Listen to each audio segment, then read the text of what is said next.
A man with a painful past finally opens his heart to new love after losing his wife, but not for the reasons you think. A young man sits in a rainy evening cafe, holding a painful secret for years.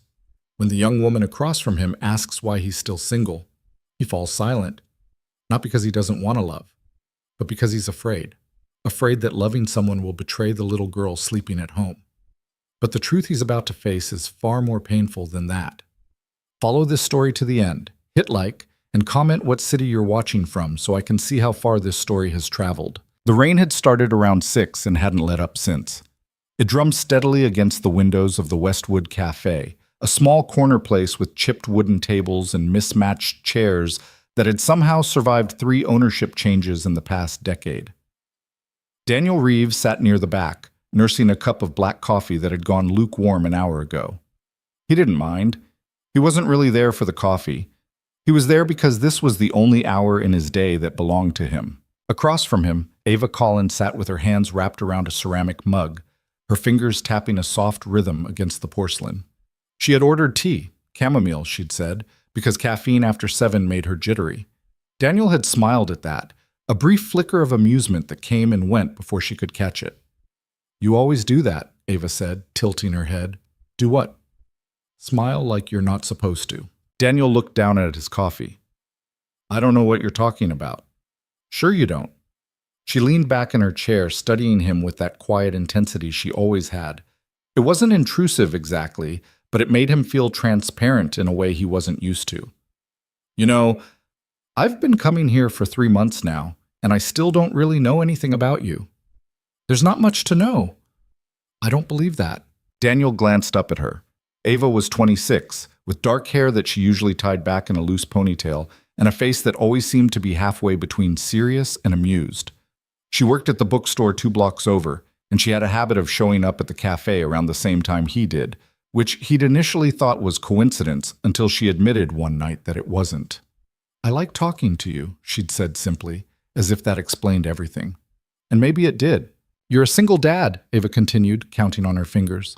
"You work in IT support for some company whose name you've never actually told me. You drink your coffee black, you don't like crowds, and you've got a daughter who's, what, 4? 5. 5. And her name is Emma. You've been paying attention." "Of course I have." Ava's voice softened. "But that's all surface stuff, Daniel. I don't know why you're here every night. I don't know why a guy like you is sitting alone in a cafe when you could be, I don't know, living." Daniel felt something tighten in his chest. "I am living." "Are you?" The question hung in the air between them, heavier than it should have been. Daniel looked away toward the rain-streaked window. Outside, the street was nearly empty. A few cars passed, their headlights cutting through the downpour. He could see his reflection faintly in the glass.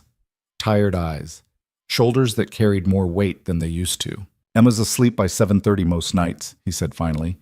"I've got a neighbor, Mrs. Callahan. She sits in my living room and knits while I'm gone. I'm back by 9. It's not complicated." "That's not what I asked." Daniel exhaled slowly. "What do you want me to say, Ava?" "I want you to tell me why you look like you're carrying the world on your back." He didn't answer right away. The truth was, he didn't know how to answer. Or maybe he did, and he just didn't want to say it out loud. Saying it out loud made it real, made it permanent. "You don't have to tell me," Ava added quietly. "But I think you want to." Daniel ran a hand through his hair. It was getting too long. Emma had told him that yesterday morning, tugging at a strand while she sat on the bathroom counter watching him shave. "Daddy, you look like a lion," she'd said, giggling. He'd promised her he'd get a haircut. He probably wouldn't. "I was married," Daniel said. Ava didn't react, she just waited. "Not legally. We were going to, but we never got around to it." He paused, his jaw tightening. "Her name was Claire." "Was?" "She died." The words came out flat, emotionless. He'd said them enough times that they didn't hurt the way they used to. Or maybe they did, and he'd just gotten better at not showing it. "I'm sorry," Ava said. "It was 6 years ago." "That doesn't make it easier." Daniel looked at her. There was no pity in her eyes, which he appreciated. Pity was the worst part. People heard the story, and their faces would shift, softening into something that made him feel like a wounded animal. Ava didn't do that. She just looked at him like he was a person who'd been through something hard, which was closer to the truth. How did it happen? Ava asked. Daniel hesitated. He didn't talk about this. Not with anyone, not even with Mrs. Callahan, who had known Claire and had held Emma in the hospital the day she was born. Not with his brother, who called once a month and asked careful, surface-level questions that never went deeper than they had to. But something about Ava made him want to talk. Maybe it was the rain. Maybe it was the late hour. Maybe it was just that he was tired of carrying it alone. She had a pulmonary embolism, he said, 3 weeks after Emma was born. Ava's hand tightened around her mug. We didn't know, Daniel continued. She'd been tired, but we thought that was normal. New baby, no sleep, all that. She was breastfeeding, so she was up every 2 hours.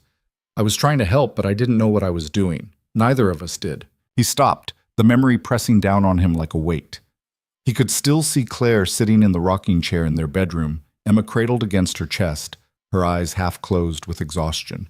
He'd offered to take the baby, to give her a break, but she'd shaken her head. I've got her, she'd said. Go get some sleep. She collapsed in the bathroom, Daniel said. I heard the noise. By the time I got there, she wasn't breathing. Ava was very still. I called 911. I did CPR. I did everything they told me to do, but it didn't matter. His voice cracked slightly, and he cleared his throat. She was gone before the ambulance even got there. For a long moment, neither of them spoke. The cafe was quiet except for the low hum of conversation from a couple near the front and the hiss of the espresso machine behind the counter. And you've been raising Emma alone ever since, Ava said. Yeah. That's not easy. No. Daniel looked down at his hands. They were calloused, rough, from years of fixing things and holding things and trying to keep things from falling apart. But it's what I have to do. Do you have family? Anyone who helps? My brother lives in Denver. We talk, but he's got his own life. Claire's parents tried to help at first, but it was too hard for them. Seeing Emma, she looks so much like Claire. After a while, they stopped coming around. That must have been lonely. It was. Daniel paused. It still is. Ava reached across the table and touched his hand. It was a small gesture, tentative, but it sent a jolt through him. He almost pulled away, but he didn't. You're a good father, she said. You don't know that. Yes, I do. Daniel shook his head. You don't know what it's like. Every day, I wake up and I feel like I'm failing her. I work from home so I can be there when she needs me, but that means I'm always distracted. She talks to me and I'm half listening because I'm on a call or fixing a server issue or trying to figure out how to pay for her preschool. I make her breakfast and it's the same thing every morning because I don't have time to be creative. I put her to bed and I read her the same 3 books because those are the only ones she'll sit still for. And I know that I'm not enough. But we'll try to. Daniel, she deserves more than this. His voice was rough now, edged with something he didn't want to name. She deserves a mom. She deserves a family. She deserves someone who isn't just trying to survive every single day. She has you, Ava said firmly. And that's not nothing. Daniel pulled his hand away. You don't get it. Then help me get it. He stood up abruptly, the chair scraping against the floor. A few people glanced over, but he didn't care. He needed air. He needed space. He needed to not be having this conversation. I should go, he said. Daniel, wait. But he was already moving toward the door, pulling his jacket off the back of the chair and shoving his arms through the sleeves. The rain hit him the second he stepped outside, cold and sharp, but he didn't slow down. He walked quickly, his hands jammed into his pockets, his head down. He didn't hear Ava follow him until she called his name. Daniel, stop! He stopped. He didn't turn around. She came up beside him, her hair already soaked, water dripping down her face. You don't get to do that. Do what? Run away.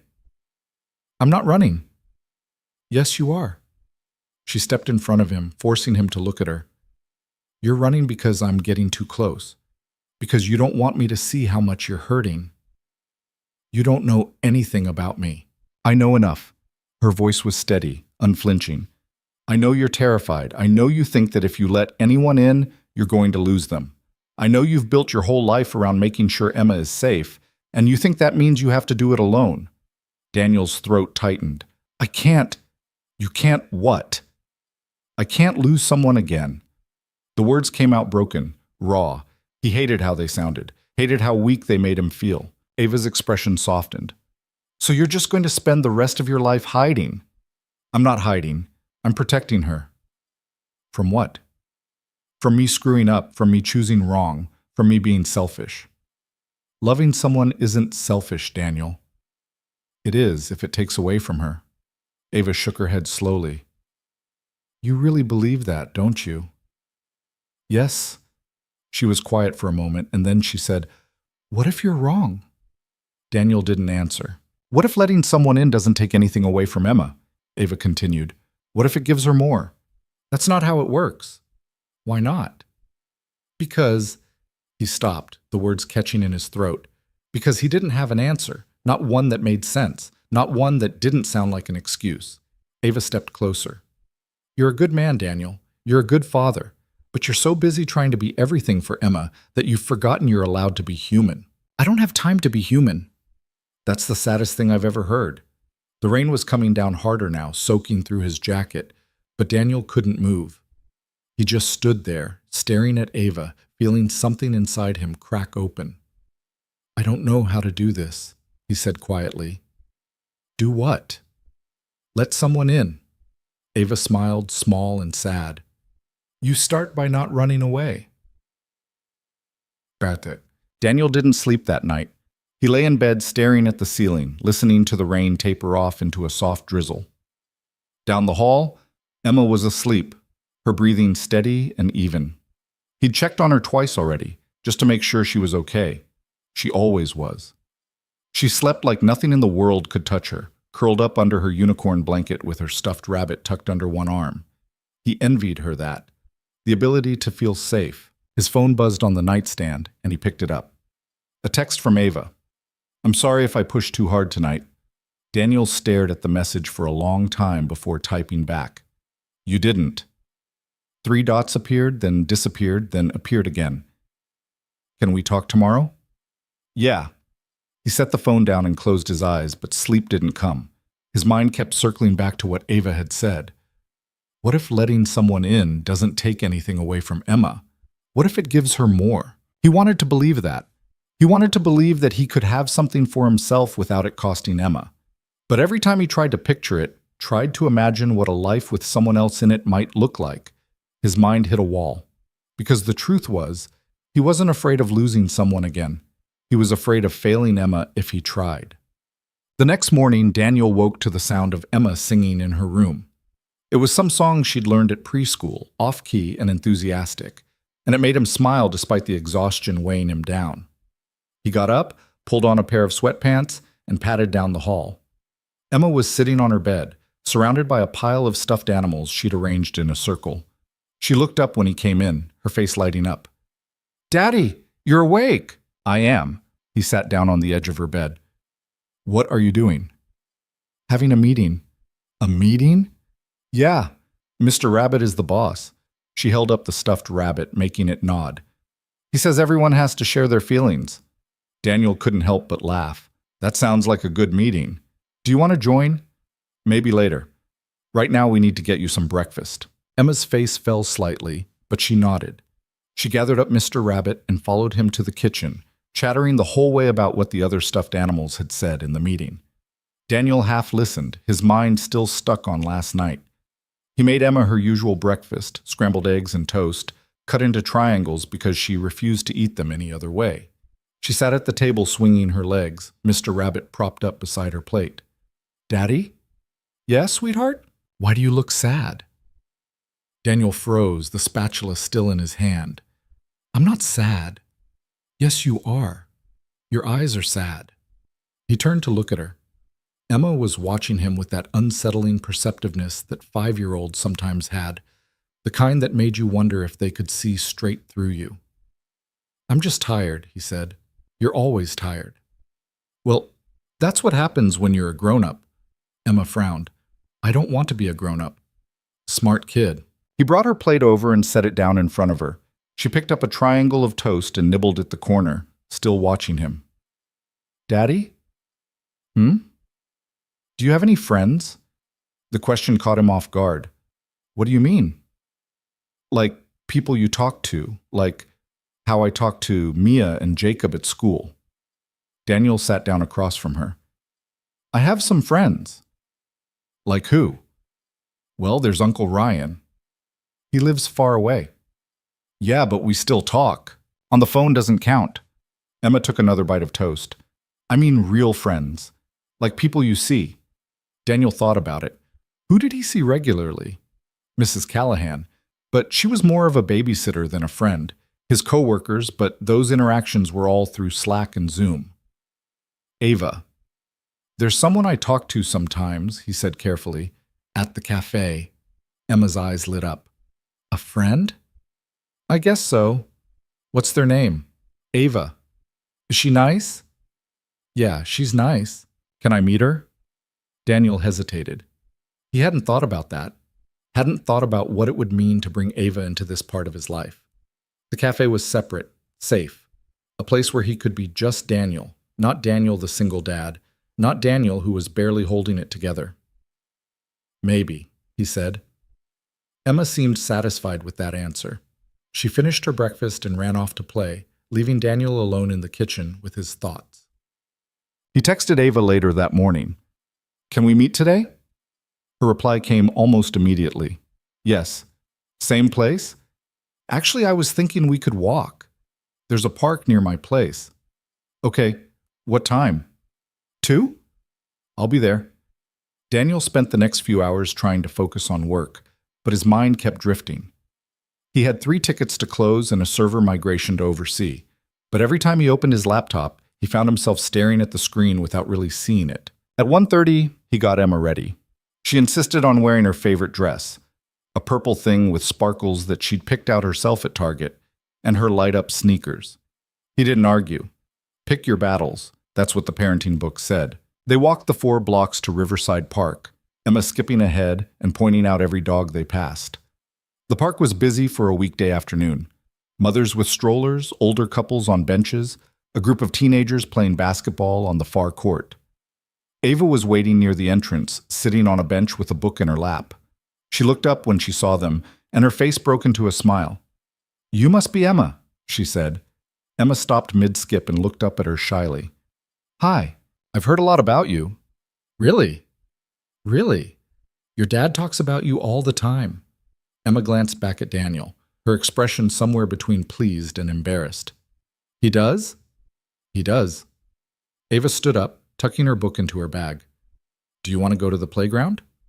Emma's shyness evaporated instantly. Yes. They walked over to the playground together, Emma running ahead to claim a swing. Ava and Daniel followed at a slower pace, side by side, but not quite close enough to touch. Thanks for coming, Daniel said. Of course. Ava glanced at him. I wasn't sure you'd actually text me. I wasn't sure either. What changed your mind? Emma asked me if I had any friends. Ava smiled. And what did you tell her? I said I had you. Am I your friend, Daniel? He looked at her, at the way the sunlight caught in her hair, at the openness in her face. I think so. Good. She didn't push for more than that, which he appreciated. They sat on a bench near the swings and watched Emma play. She was fearless on the equipment, climbing to the top of the jungle gym and sliding down the tallest slide without hesitation. Daniel's heart clenched every time she did something that looked even remotely dangerous, but he forced himself not to hover. She's amazing, Ava said. Yeah, she is. She looks like you. She looks like her mom. Ava didn't say anything for a moment, then quietly, Tell me about her. Daniel leaned back against the bench. Claire was... He paused, trying to find the right words. She was the kind of person who made things better just by being in the room. She was funny. She could make me laugh even when I was pissed off about something. She was terrible at cooking, but she tried anyway. She used to burn toast and then scrape off the black parts and act like it was fine. Ava smiled. Sounds like she was stubborn. Very. How did you meet? College. We had a literature class together. She hated the professor, said he was pretentious, and she used to pass me notes during lectures making fun of him. I thought she was going to get us both kicked out. But she didn't. No, We got an A. They were quiet for a moment, watching Emma. She had found another little girl on the playground, and they were playing some kind of game that involved a lot of running and shrieking. Do you still miss her? Ava asked. Every day. That's not going to go away, you know. I know. But it doesn't mean you can't move forward. Daniel looked at her. Is that what you think I should do? I think you should do whatever feels right, but I also think you've been standing still for a long time. Maybe I like standing still. Do you? He didn't answer. Emma came running over, breathless and flushed. Daddy, did you see me? I went down the big slide. I saw. You were very brave. Can we get ice cream? Daniel glanced at his watch. It's almost dinner time. Please? Emma? I'll have her home by 6, Ava said. She looked at Emma. How does that sound? Ice cream, and then I'll walk you back? Emma's eyes went wide. Really? If your dad says it's okay. Emma turned to Daniel with the full force of her 5-year-old pleading face. Please, Daddy? Daniel felt something in his chest loosen. Maybe it was the way Emma was looking at Ava, like she was already someone safe. Maybe it was the way Ava was looking at him, like she wasn't asking for anything he couldn't give. Okay, he said, but just this once. Emma squealed and hugged his leg, then grabbed Ava's hand and started pulling her toward the park exit. Ava looked back at Daniel, a question in her eyes. Are you coming? She asked. And Daniel, who had spent 6 years keeping everyone at arm's length, who had built his whole life around not needing anyone, found himself saying, Yeah, I'm coming. Geek. The ice cream shop was a small place called Sweet Breeze, wedged between a dry cleaner and a nail salon. Emma ordered a cone with rainbow sprinkles, and Ava got chocolate. Daniel didn't get anything, but Emma insisted on sharing hers with him anyway. They sat at a table near the window, Emma chattering about her new friend at the playground and how they were going to be best friends forever. Ava listened with genuine interest, asking questions and laughing at all the right moments. Daniel watched them, something unfamiliar stirring in his chest. This was what it could be like, he realized. This ease, this normalcy. Daddy, you're doing it again, Emma said. Doing what? Looking sad. I'm not sad, sweetheart. Then why aren't you smiling? Ava caught his eye across the table, and he saw the faintest trace of amusement there. I'm smiling on the inside, but, he said. Emma giggled. That's silly. You're silly. No, you're silly. It turned into a back and forth that lasted until Emma's ice cream was gone and her hands were sticky with melted sugar. Ava helped her wash up in the bathroom, and when they came back out, Emma was holding Ava's hand again. They walked back to Daniel's apartment slowly, taking the long way through the residential streets. Emma skipped between them, sometimes holding both their hands and making them swing her up into the air. Again, she'd shout, and they'd do it again. By the time they reached Daniel's building, the sun was starting to set, painting the sky in shades of orange and pink. Emma was getting tired, her steps dragging, and Daniel scooped her up without thinking. She rested her head on his shoulder, her eyes already half closed. She's exhausted, Ava said softly. Yeah. She always crashes after the playground. They stood there for a moment, just outside the building's entrance. Daniel could feel the weight of Emma in his arms, warm and solid and safe. Thank you, he said, for today. You don't have to thank me. I do. You didn't have to. I wanted to. Ava looked at him, her expression serious. I like spending time with you, Daniel. And I like Emma. I'm not here because I feel sorry for you or because I think you need saving. I'm here because I want to be. Daniel's throat tightened. I don't know what to do with that. You don't have to do anything with it. Just don't push me away, okay? He nodded, not trusting himself to speak. Ava reached out and touched his arm, just briefly. I'll see you tomorrow? Yeah. She smiled, and then she turned and walked away, her hands tucked into her jacket pockets. Daniel watched her go until she turned the corner and disappeared from sight. Then he carried Emma inside and up the stairs to their apartment. Mrs. Callahan was in the living room, her knitting needles clicking softly. How was your afternoon? She asked. Good, Daniel said. Really good. He took Emma to her room and laid her down on her bed.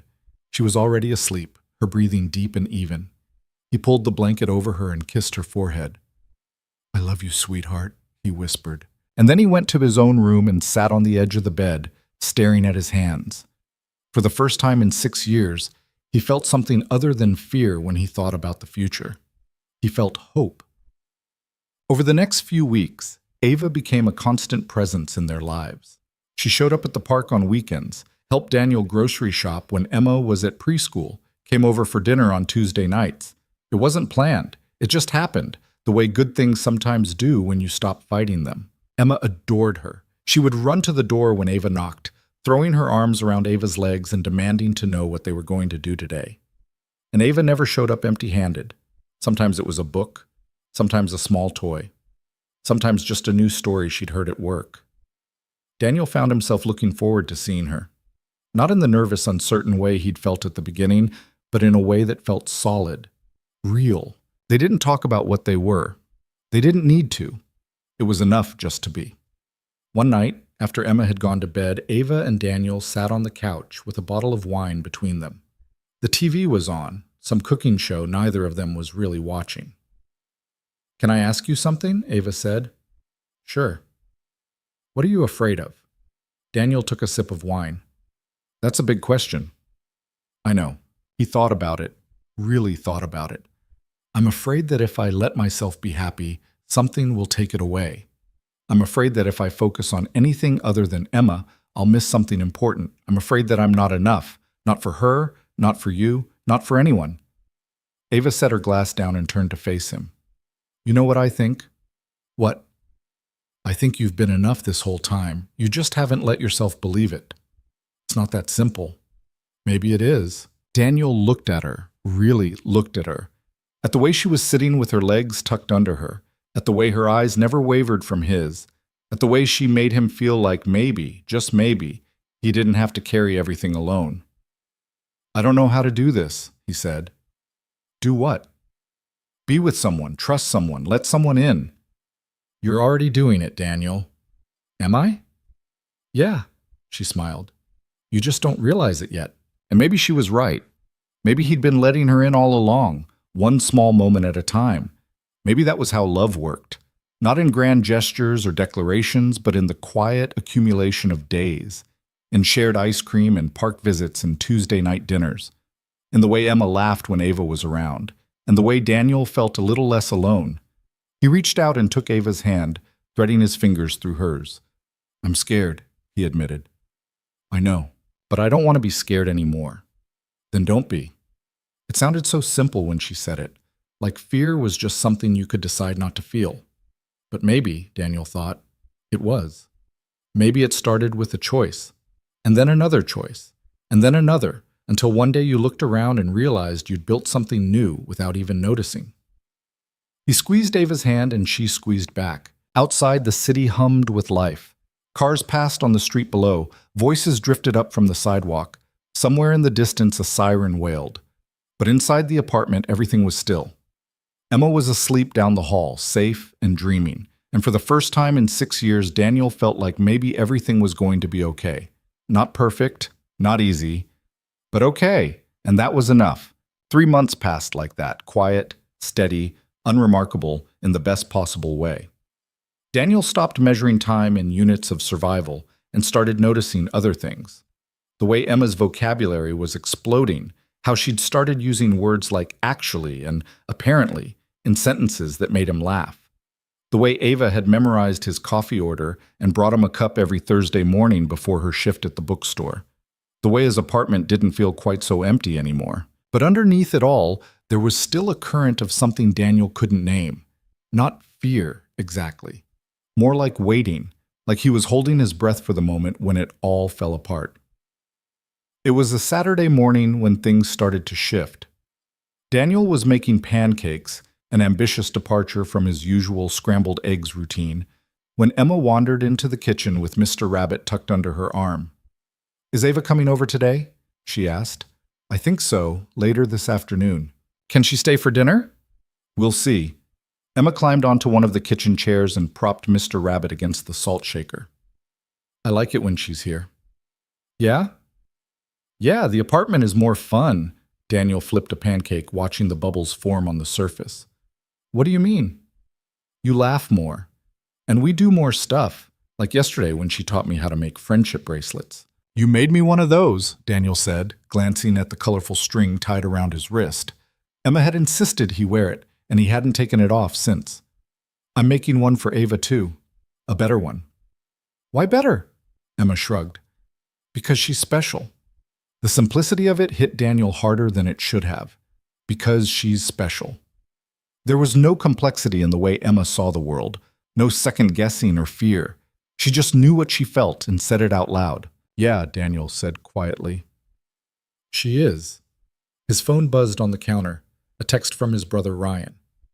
Haven't heard from you in a while. Everything okay?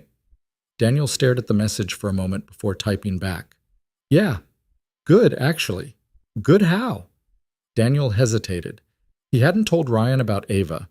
Hadn't told anyone, really, except Mrs. Callahan, who had figured it out on her own and given him an approving nod one evening when Ava had stopped by. Just good. I'll call you later. You better. He set the phone down and focused on the pancakes, which were starting to look more like abstract art than breakfast food. Emma didn't seem to care. She drowned them in syrup and ate every bite, syrup dripping down her chin. After breakfast, they went to the farmer's market, something Ava had suggested a few weeks ago. Emma loved it, running between the stalls and pointing at everything from fresh flowers to homemade dog treats. Daniel bought vegetables he wasn't entirely sure how to cook, and a loaf of bread that cost more than it probably should have. They were walking back, Emma holding a small bouquet of sunflowers she'd insisted on buying for Ava, when Daniel saw him. A man standing outside a coffee shop, tall and broad-shouldered, with the kind of face that looked familiar in a way that made Daniel's stomach drop. It took him a second to place it. Marcus, Claire's younger brother. They hadn't spoken in over 4 years. Not since the funeral, when Marcus had stood in the church parking lot and told Daniel that it should have been him who died, not Claire. That if Daniel had been paying attention, if he'd noticed the signs, if he'd done something, anything, she'd still be alive. Daniel had taken it because what else was he supposed to do? Marcus was grieving. They all were. But after that, Marcus had disappeared. No calls, no visits, no acknowledgement that Emma even existed. Now he was standing there 20 feet away, staring directly at Daniel. Daddy? Emma tugged at his hand. Why did we stop? Daniel didn't answer. He couldn't. His throat had closed up, his pulse hammering in his ears. Marcus started walking toward them. Daniel. Marcus. They stood there, facing each other like two people who'd forgotten how to be in the same space. Marcus looked older, harder. His jaw was set, his eyes shadowed in a way that made Daniel think he hadn't been sleeping well. It's been a while, Marcus said. Yeah. Marcus's gaze dropped to Emma, and something in his expression cracked. Is this? Emma. Yeah. Emma was looking up at Marcus with open curiosity. Who are you? I'm your uncle. I have an uncle? You have two, Daniel said quickly. Uncle Ryan and Uncle Marcus. How come I've never met you? Emma asked, with the kind of bluntness only a 5-year-old could get away with. Marcus's face tightened. I've been away. Where? Just away. Daniel could feel the tension radiating off Marcus like heat. He glanced down at Emma, who was still holding her sunflowers, oblivious to the weight of the moment. We should go, Daniel said. Wait. Marcus's voice was rough. Can we talk? I don't think that's a good idea.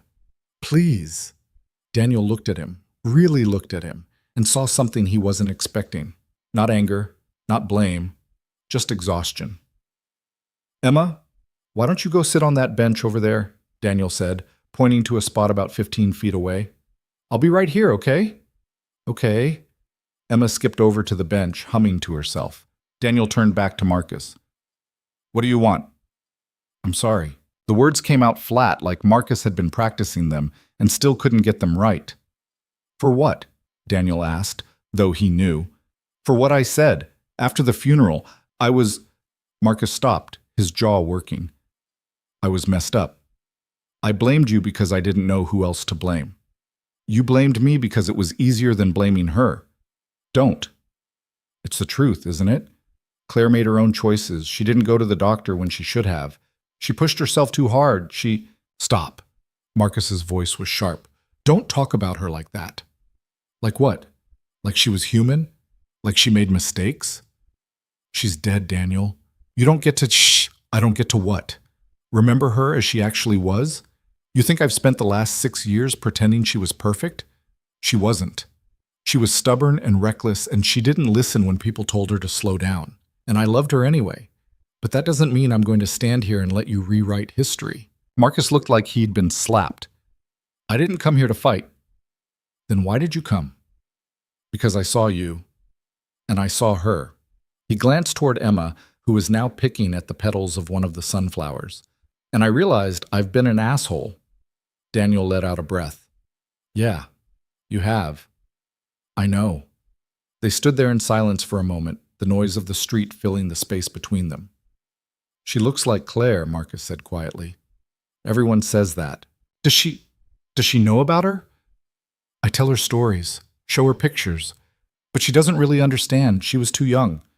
Marcus nodded, his throat working. I should have been there, for both of you. Yeah, you should have. Can I? Marcus hesitated. Can I see her, just for a minute? Daniel wanted to say no, wanted to tell Marcus that he'd lost the right to be part of Emma's life when he'd walked away. But he looked at Marcus's face and saw the same thing he'd seen in the mirror 6 years ago. Grief, loss, the desperate need for something to hold on to. 1 minute, Daniel said. They walked over to the bench together. Emma looked up, her face brightening. Are you done talking? Yeah, sweetheart. This is your Uncle Marcus. He wanted to say hi. Marcus crouched down so he was at Emma's eye level. His hands were shaking slightly. Hi, Emma. Hi. She tilted her head. You look sad. I am a little sad. Why? Because I haven't seen you in a long time. Oh. Emma thought about that for a second. You can come visit if you want. We have pancakes on Saturdays. Marcus's face did something complicated. I'd like that. Okay, bye. Emma waved cheerfully and went back to her sunflowers. Marcus stood up slowly, wiping at his eyes. Thank you. Daniel didn't say anything. I know I don't deserve it, Marcus continued, but if you'd let me, if I could be part of her life, I need to think about it. I understand. Daniel pulled out his phone and handed it to Marcus. Put your number in, I'll call you. Marcus took the phone with hands that were still shaking and typed in his contact information. When he handed it back, his eyes were red. I mean it, Daniel. I'm sorry. I know. Marcus nodded once, then turned and walked away. Daniel watched him go, feeling like he'd just survived something he hadn't been prepared for. Daddy? Emma was standing next to him now, tugging at his sleeve. Can we go home? I want to give Ava her flowers. Yeah, sweetheart, let's go home. They walked back to the apartment in silence, Emma chattering about the farmer's market while Daniel's mind spun.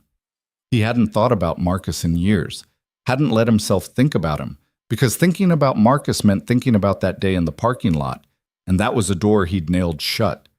But now it was open, and he didn't know what to do with it.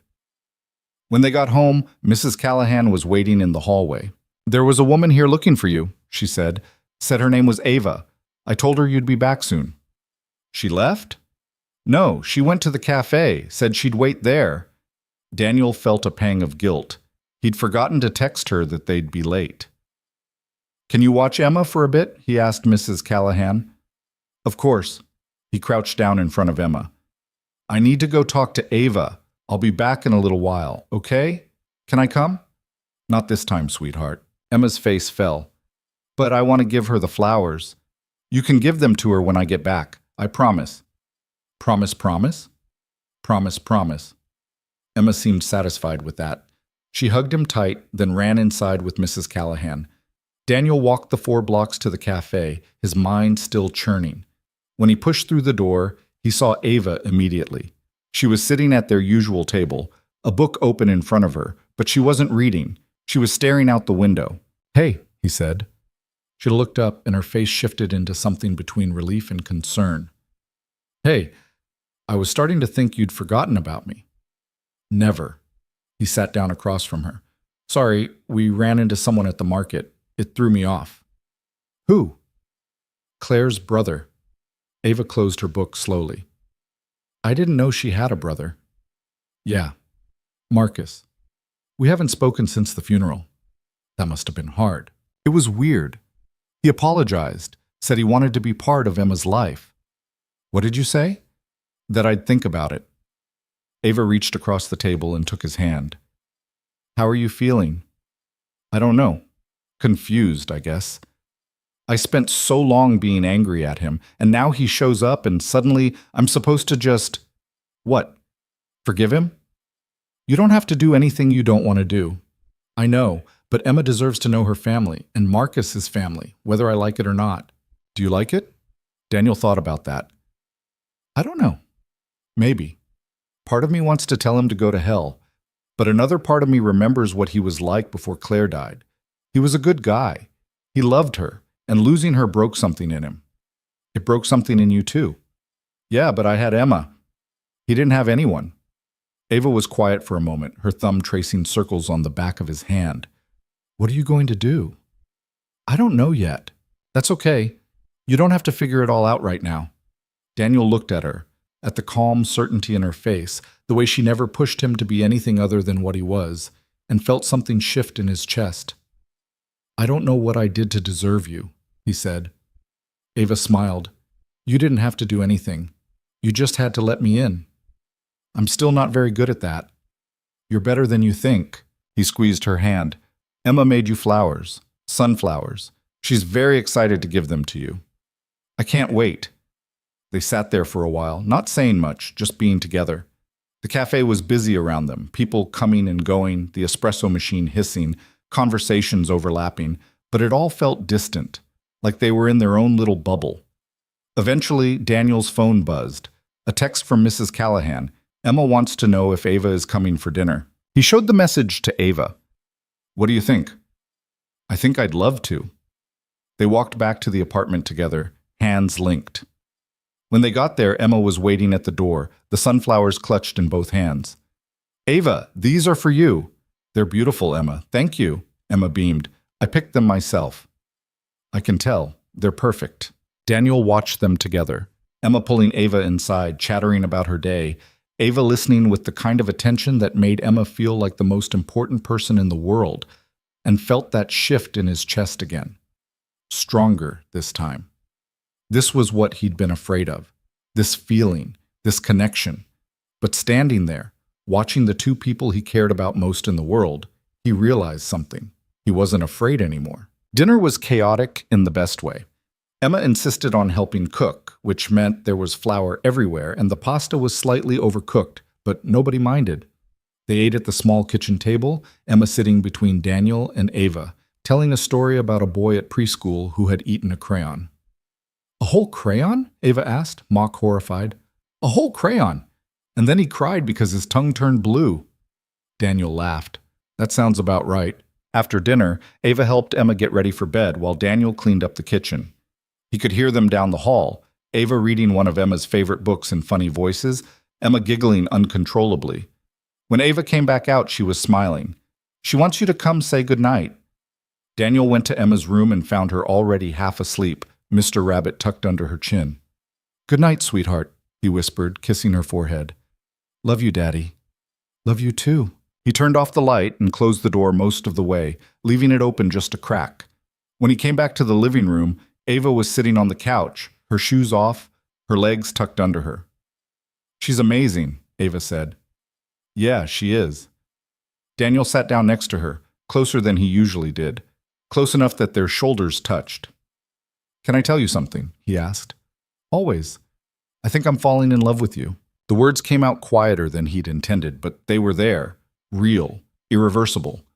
Ava turned to look at him, her eyes wide. You think? No, I know. I'm falling in love with you, and it scares the hell out of me. Why? Because I don't know how to do this. I don't know how to be someone's partner and Emma's dad at the same time. I don't know how to let you in without feeling like I'm taking something away from her. Ava reached up and touched his face, her palm warm against his cheek. You're not taking anything away from her, Daniel. You're giving her more. How do you know? Because I see the way she looks at you when I'm around. She's happy. Happier than she's ever been, I bet. She's 5. She doesn't know. She knows more than you think. Ava's voice was gentle but firm. Kids aren't stupid. They can feel when the people around them are happy, and you've been happier these last few months. I can see it. She can see it. Daniel closed his eyes, leaning into her touch. I don't want to screw this up. You won't. You don't know that.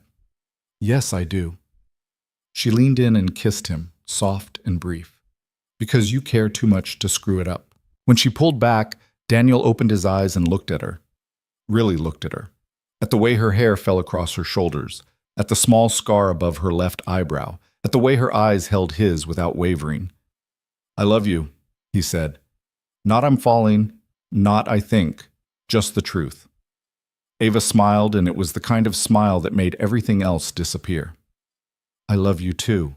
They sat there for a long time, not saying anything, just being.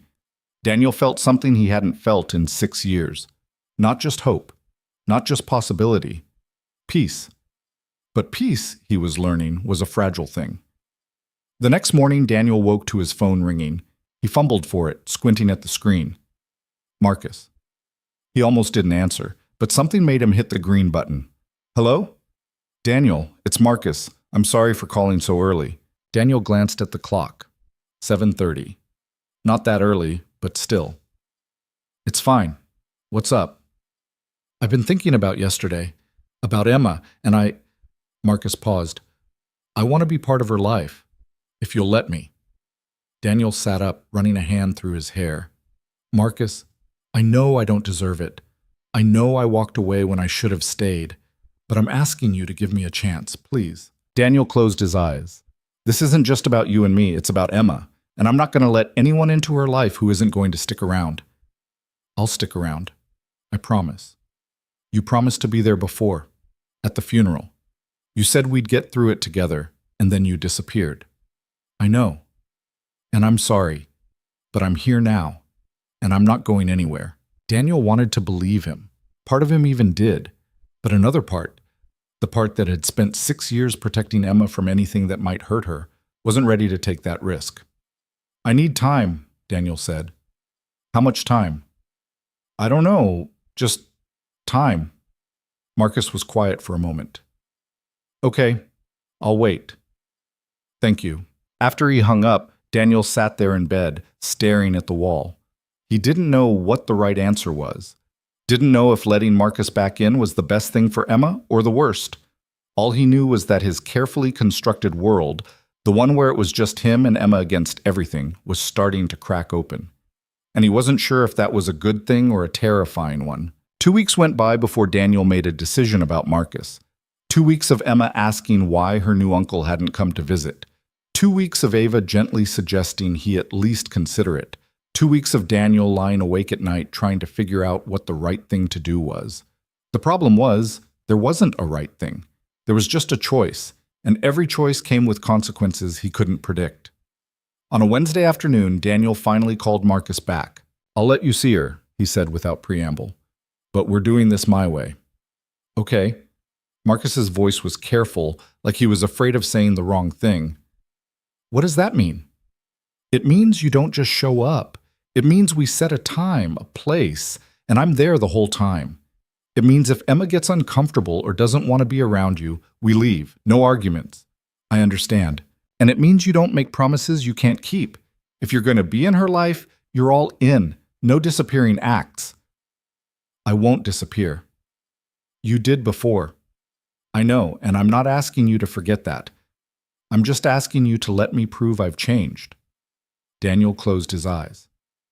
Saturday, 2 o'clock. The park near my building. You get 1 hour. Thank you, Daniel. I mean it. Don't thank me yet. You haven't earned it. He hung up before Marcus could respond and sat there staring at his phone, wondering if he'd just made a massive mistake. When Saturday came, Daniel was on edge from the moment he woke up. Emma could sense it, the way kids always could, and she kept asking him if he was okay. I'm fine, sweetheart. You don't look fine. Well, I am. Emma didn't look convinced, but she let it drop. They got ready slowly, Daniel checking the time every 5 minutes, even though they had plenty of it. Ava had offered to come along for support, but Daniel had told her no. This was something he needed to do on his own. At 1:50, they left the apartment and walked to the park. Marcus was already there, sitting on the same bench where he'd talked to Emma 2 weeks ago. He stood up when he saw them, his hands shoved in his jacket pockets. "Hey," he said. "Hey." Daniel's voice was flat. He turned to Emma. "Remember Uncle Marcus?" Emma nodded, suddenly shy. She pressed herself against Daniel's leg. Marcus crouched down, giving her space. "Hi, Emma. It's good to see you again." "Hi. I brought you something." He pulled a small wrapped package from his jacket. "Is it okay if I give this to you?" Emma looked up at Daniel. He nodded. She took the package carefully and unwrapped it. Inside was a children's book, Where the Wild Things Are. Emma's eyes lit up. "I love this book." "Yeah? I used to read it to your mom when she was little." Emma's face scrunched up in confusion. "My mom?" Daniel's chest tightened. Marcus glanced at him, uncertain. "Your mom was Uncle Marcus's sister," Daniel said quietly. "They grew up together." "Oh." Emma looked down at the book, her small fingers tracing the cover. "Did she like it?" "She loved it," Marcus said, his voice rough. "She made me read it to her every night for about 6 months straight. I had it memorized." "Can you still remember it?" "Most of it, yeah." "Will you read it to me?" Marcus's eyes went bright. He looked at Daniel, who gave a small nod. "I'd love to," Marcus said. They sat down on the bench together, Emma in the middle, Marcus on one side, Daniel on the other. Marcus opened the book and started reading, his voice steady despite the emotion Daniel could see working in his jaw. Emma leaned against him, listening intently, and Daniel felt something crack open in his chest. This was what Emma deserved. Family. Connection. People who loved her, even if it scared him. After Marcus finished reading, Emma wanted to go to the playground. Daniel stayed on the bench while Marcus followed her, pushing her on the swings and catching her at the bottom of the slide. Watching them together was surreal. Marcus was good with her, patient, attentive, genuinely engaged. Nothing like the angry, broken man who'd blamed Daniel for Claire's death. People changed, Daniel thought. Or maybe they just found their way back to who they were before grief had twisted them into something else. When the hour was up, Emma didn't want to leave. "Can Uncle Marcus come home with us?" she asked. "Not today, sweetheart." "Why not?" "Because we agreed on 1 hour, but maybe he can visit again soon." Emma turned to Marcus. "Will you come back?" "If your dad says it's okay, I'll come back as often as you want." "Promise?" Marcus looked at Daniel, and Daniel saw the question there. He hesitated, then nodded once. "I promise," Marcus said. They said their goodbyes, and Emma hugged Marcus before skipping off toward the park exit. Daniel hung back. "Thank you," Marcus said, "for giving me this chance. Don't make me regret it." "I won't." Daniel studied him for a moment. "She deserves to know about Claire. Not just the version I tell her, but the version you remember, the real her." "I know. So when you come back, if you come back, bring stories, bring pictures. Help me give her something I can't give her on my own." Marcus's throat worked. "I will." Daniel nodded and turned to follow Emma, who was already halfway to the street. "Daniel!" Marcus called after him. He stopped, but didn't turn around. "She's lucky to have you." Daniel didn't respond. He just kept walking. That night, after Emma was asleep, Ava came over. She'd brought wine and takeout from the Thai place down the street, and they sat on the couch eating pad thai straight from the containers. "How did it go?" she asked. "Better than I expected. Worse than I hoped." "What does that mean?" Daniel set his container down and rubbed his face. "It means I watched my daughter bond with someone who abandoned us, and I didn't know how to feel about it." "You feel conflicted. I feel like I'm betraying Claire by letting him back in, like I'm saying what he did was okay." Ava set her own container aside and shifted to face him. "You're not saying it was okay. You're saying people deserve second chances." "Do they?" "I think so. Don't you?" Daniel thought about that, about all the ways he'd failed over the past 6 years, all the times he'd been too tired, too distracted, too scared to be the father Emma deserved. If people didn't deserve second chances, where did that leave him? "I don't know," he said finally. "That's honest, at least." They sat in silence for a while, the TV playing low in the background. Daniel leaned his head back against the couch and closed his eyes. "Can I ask you something?" he said. "Sure. Why are you here?" "What do you mean?" "I mean, why are you with me? You're 26. You could be with someone who doesn't have all this baggage. Someone who could actually give you a normal relationship." Ava was quiet for a moment. Then she said, "I don't want normal." "Why not?" "Because normal is boring. Normal is safe. Normal is two people who don't challenge each other pretending everything is fine." She shifted closer to him. "You're not normal, Daniel. You're complicated and scared and you overthink everything. But you're also the most genuine person I've ever met. You don't hide who you are. You don't pretend things are okay when they're not.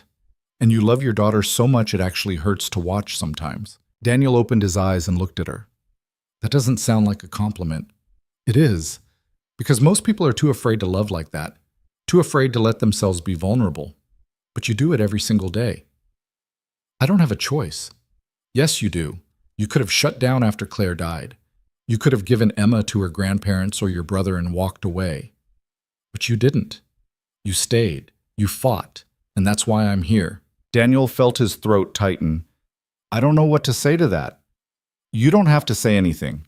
She leaned in and kissed him, slow and soft, and Daniel let himself sink into it. Let himself stop thinking for once and just feel. When they pulled apart, Ava rested her forehead against his. "I'm not going anywhere," she said. "I know you're waiting for me to leave. I know you think I'm going to wake up one day and realize this is too much, but I'm not. So you can stop waiting for it. How do you know what I'm thinking?" "Because I know you." And the scary part was, she did, better than anyone had in a long time. The following weeks fell into a new rhythm. Marcus started coming by every Saturday afternoon, sometimes bringing books, sometimes bringing stories about Claire. Emma absorbed it all like a sponge, asking questions Daniel didn't always know how to answer. Did Mommy like ice cream? She loved it. Mint chocolate chip was her favorite.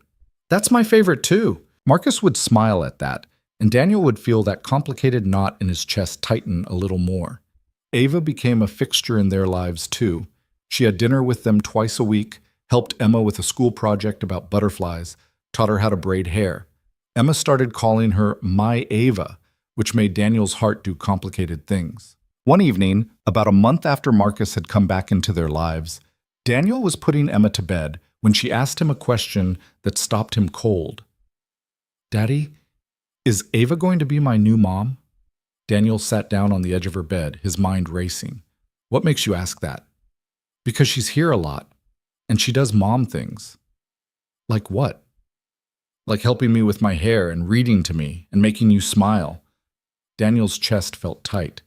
"Would you want her to be?" Emma thought about it seriously, her little face scrunched up in concentration.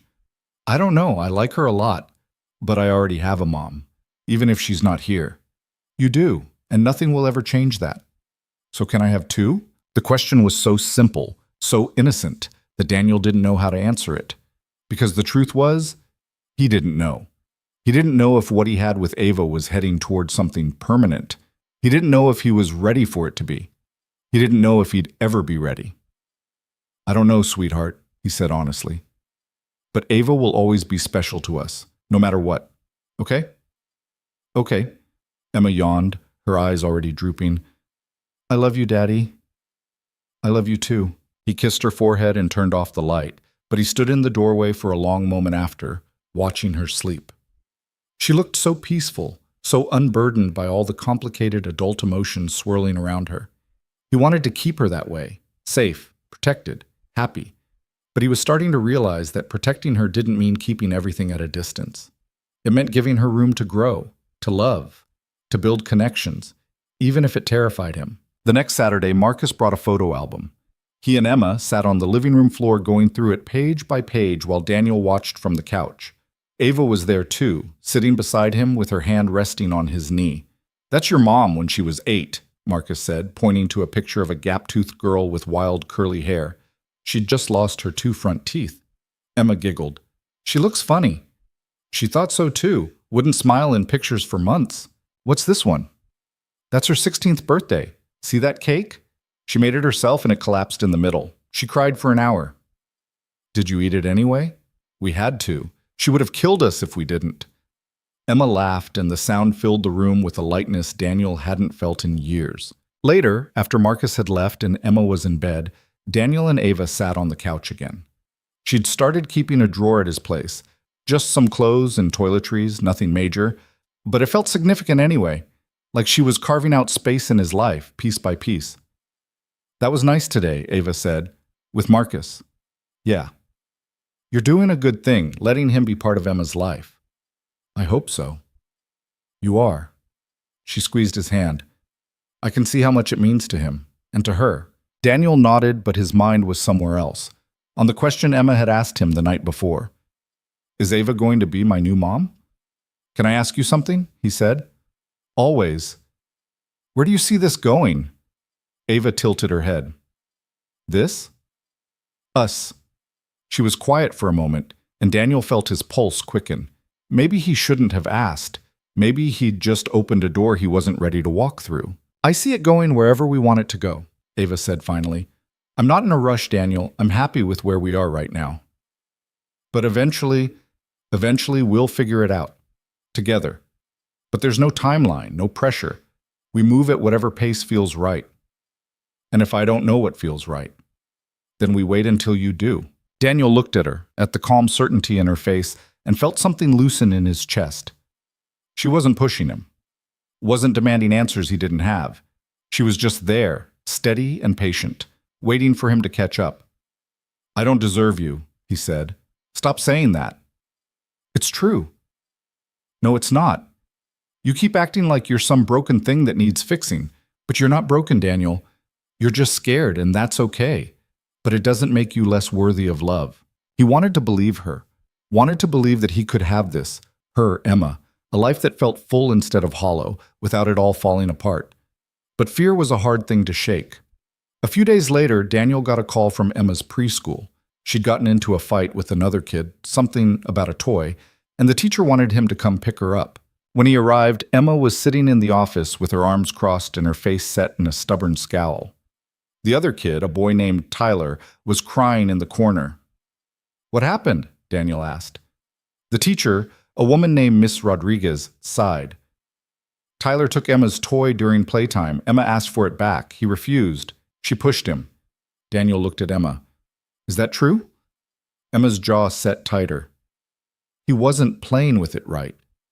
That doesn't mean you get to push him. But he took it." "Emma." She looked down at her lap, her lower lip trembling. Daniel felt his frustration war with sympathy. She was 5. She didn't understand yet that the world didn't always play fair.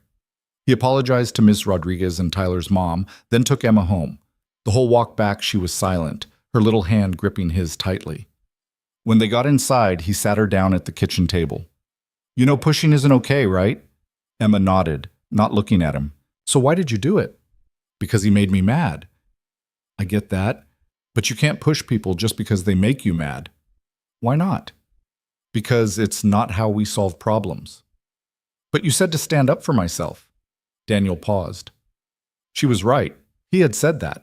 He told her not to let people walk all over her, to be strong, to fight back when she needed to. But he hadn't explained the nuance, hadn't taught her the difference between standing up for yourself and lashing out. "Standing up for yourself means using your words," he said carefully. "It means telling someone when they're being unfair. It doesn't mean hurting them. But what if they don't listen? Then you get a grown-up to help." Emma's face crumpled. "I'm sorry, Daddy." "I know, sweetheart, but you need to apologize to Tyler, too." "Okay." He pulled her into a hug, and she buried her face in his chest. He could feel her little body shaking, and it broke his heart. "You're not a bad kid," he said softly. "You just made a mistake. And we all make mistakes. Even you. Especially me." That night, after Emma was asleep, Daniel called Ava. "I think I'm screwing this up," he said. "Screwing what up?" "Parenting. Emma got in a fight today." "Kids get in fights. It's normal." "I know, but I didn't handle it right. I told her to stand up for herself, and now she thinks that means pushing people." "So you'll clarify. You'll teach her the difference. That's what parents do." "But what if I keep messing up? What if I keep teaching her the wrong things?" "Then you'll keep correcting yourself." Daniel, no one gets parenting right all the time. You're doing the best you can, and that's enough. Is it? Yes. He wanted to believe her, but the fear was still there, gnawing at him. The fear that he wasn't enough, that he'd never be enough. Can you come over? He asked. Right now? Yeah. I'll be there in 10. She showed up 9 minutes later, still in her pajamas with a jacket thrown over them. Daniel let her in, and she wrapped her arms around him without saying a word. They stood there in the doorway for a long time, just holding each other. I'm tired, Daniel said finally. I know. I'm tired of being scared all the time. Tired of feeling like I'm one wrong move away from losing everything. You're not going to lose everything. You don't know that. No, but I believe it. He pulled back and looked at her. How do you do that? How do you just believe things will work out? Because the alternative is spending my whole life waiting for the other shoe to drop, and that's no way to live. Daniel thought about that, about the way he'd been living for the past 6 years, always braced for impact, always waiting for the next disaster. It was exhausting. Maybe it was time to stop waiting. I want to try, he said. Try what? To stop being so scared, to trust that this, us, Emma, all of it, can actually work. Ava smiled. That's all I'm asking. She stayed that night, curled up beside him in bed. Daniel lay awake for a long time after she'd fallen asleep, listening to her breathing, feeling the warmth of her body against his. For the first time in as long as he could remember, he didn't feel alone. And maybe that was enough. The shift happened slowly, so gradually that Daniel didn't notice it at first. Ava started staying over more nights than not. Her toothbrush appeared in the bathroom holder next to his and Emma's. Her books accumulated on the coffee table. Emma stopped asking when Ava was coming over and started assuming she would be there. It felt natural, too natural. And that scared Daniel more than he wanted to admit. It was a Thursday evening when things came to a head. Daniel was working late, trying to fix a server issue that should have been resolved hours ago when Emma came padding into his makeshift office, really just the corner of the living room with a desk shoved against the wall. Daddy, I'm hungry. He glanced at the clock, 7:15. He'd completely lost track of time. Did Ava not make you dinner? She's not here. Daniel's hand stilled on the keyboard. What do you mean she's not here? She had to work late. She texted you. He grabbed his phone and saw 3 missed messages from Ava, sent over an hour ago. Stuck at the bookstore. Inventory crisis. Can you handle dinner tonight? Daniel? I'm guessing you're in the zone. I'll try to be there by 8. Damn it, he muttered. That's a bad word. I know, sorry. He saved his work and stood up. Come on, let's get you fed. They went to the kitchen where Daniel opened the fridge and stared at its contents like they might spontaneously arrange themselves into a meal. Half a carton of eggs, some wilted lettuce, a block of cheese that was probably fine. Probably. How about scrambled eggs, he said. Emma's face fell. Again? What do you mean, again? We had eggs for breakfast. So? So I'm tired of eggs. Daniel felt irritation prick at him. Well, that's what we have. Can't we order pizza? We had pizza on Tuesday. Then can we go to the diner? Emma, I don't have time for this. I need to get back to work. Her lower lip trembled. You're always working. That's not true. Yes, it is. You're always on your computer or on the phone or doing something else. I'm working so I can pay for things, like your preschool and your food and this apartment. I don't care about those things. I just want you to be here. The words hit him like a physical blow. He crouched down so he was at her eye level. I am here, sweetheart. No, you're not.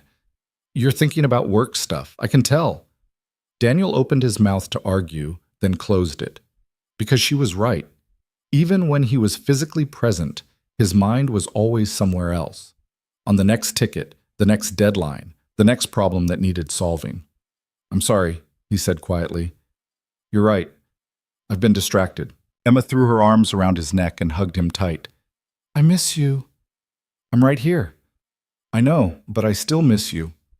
Daniel held her for a long moment, feeling the weight of his failures pressing down on him. He'd been so focused on keeping everything together that he'd forgotten to actually be present, to be there, not just in body, but in mind. How about this? He said, pulling back. I'll close my laptop and we'll make dinner together. Whatever you want. Really? Really? Emma's face lit up. Can we make pancakes? For dinner? Yeah. Daniel laughed despite himself. All right, pancakes it is. They made a mess of the kitchen, flour everywhere, eggshells in the batter, syrup spilled on the counter, but Emma was laughing the whole time, and that made it worth it. When Ava finally showed up at 8:30, she found them both covered in batter, eating pancakes straight off the griddle. I see you survived without me, she said, leaning in the doorway.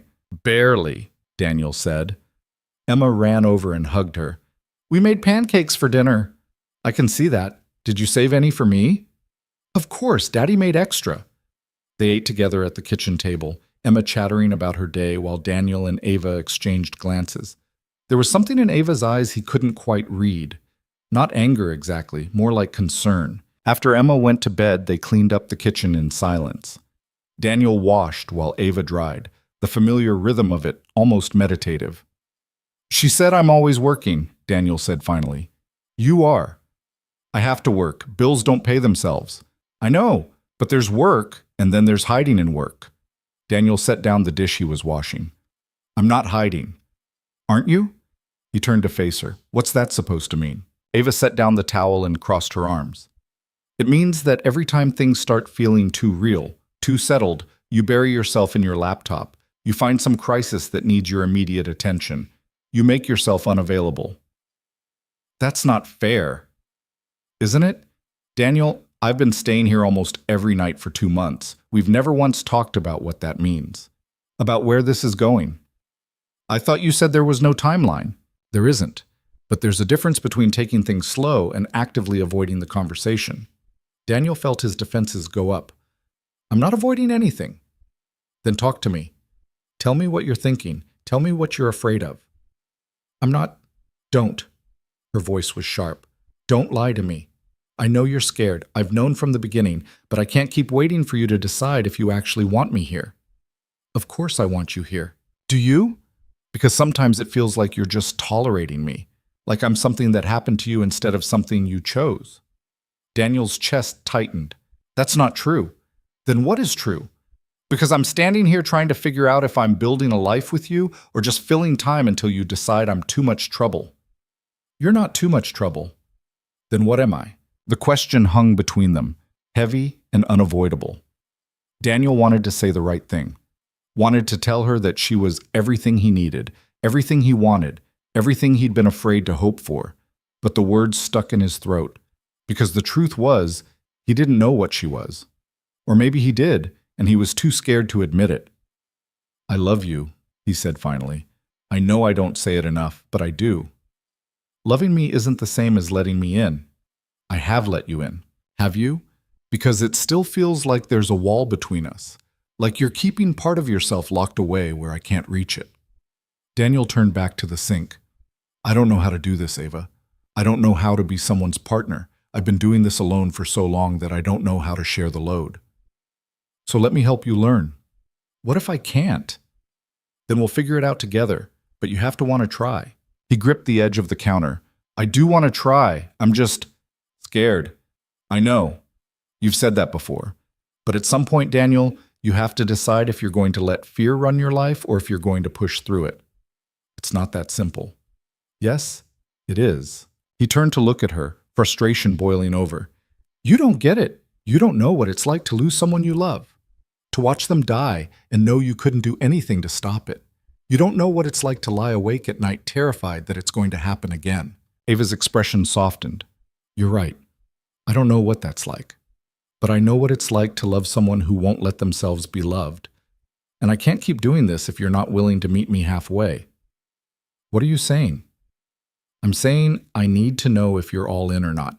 Because I am. I'm all in, Daniel. I love you. I love Emma. I love the life we're building. But I can't be the only one fighting for it. Daniel felt panic rise in his chest. I'm not asking you to fight alone. Then show me. Stop hiding behind your work and your fear and your guilt about Claire. Show me that you want this as much as I do. I do want this. Then prove it. She walked out of the kitchen, leaving Daniel standing there alone. He heard the bedroom door close, not slammed, but firmly shut, and the sound of it felt final. He stood there for a long time, staring at the soapy water in the sink, his mind racing. She was right. He knew she was right. He'd been keeping her at arm's length, letting her in just enough to feel less alone, but not enough to actually build something real. Because building something real meant risking losing it, and he didn't know if he could survive that again. But as he stood there in his quiet kitchen, he realized something else. He was already losing her. Not to death or tragedy, but to his own fear. And that was somehow worse. Because this time, it would be his fault. The next morning, Daniel woke up to find Ava already gone. She'd left a note on the kitchen counter, had to open the bookstore. We'll talk later. No, love you. No, see you tonight. Just a statement of fact. Emma noticed immediately that something was off. Where's Ava? She asked over breakfast. She had to work. Is she coming back later? I don't know, sweetheart. Emma's face scrunched up. Why not? Because we had a fight. About what? Grown-up stuff. Are you going to say sorry? Daniel looked at his daughter, at her earnest 5-year-old face, and felt something crack in his chest. Yeah, I am. Good, because I don't want her to leave. Me neither. After he dropped Emma off at preschool, Daniel drove to the bookstore. It was a small, independent place called Chapter and Verse, tucked between a coffee shop and a vintage clothing store. He'd only been inside a handful of times, usually to pick Ava up, but he knew she loved it. Loved the smell of old paper and the quiet rustle of people browsing. The bell above the door chimed when he walked in. Ava was behind the counter helping a customer, but she looked up when she heard it. Their eyes met and something passed between them. Not anger, just exhaustion. He waited while she finished with the customer, pretending to browse the fiction section. When the store was finally empty, she came over to him. You didn't have to come here, she said. Yeah, I did.